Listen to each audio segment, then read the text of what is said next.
Okay, I'm going to talk about Nietzsche and religion. Okay, what we basically know about Nietzsche's views on religion is that he trashed religion in most of his books. And I found it quite interesting, though, that in one of his books, which I know the title in English, in Spanish it's Humano demasiado humano, the direct translation would be human to human, or very human. And in his book, in this one, he said, well, you know what? Yeah, there's no point to religion, but we have to recognize that once we are over this religious period of history, that the greatest deeds came from the greatest passions which were stirred by religion. And now it's more difficult for us to find those kinds of saints, those kinds of peoples who were touched by religion in this particular way that made them who they were.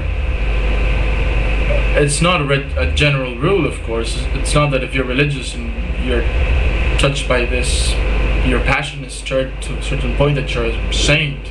Well, I bet you that Savonarola in Florence was also stirred, or was seriously troubled by something. But, you know, he recognizes this of religion. It's quite interesting thing which Rousseau does too in his and also Nietzsche attributes to Rousseau the stirring of the same passions which would rip apart the following centuries after Rousseau, I meant. Whereas he would have rather preferred Voltaire's views to grab hold of the intellectual currents following his time, because he was more of a moderate in many ways than Rousseau was.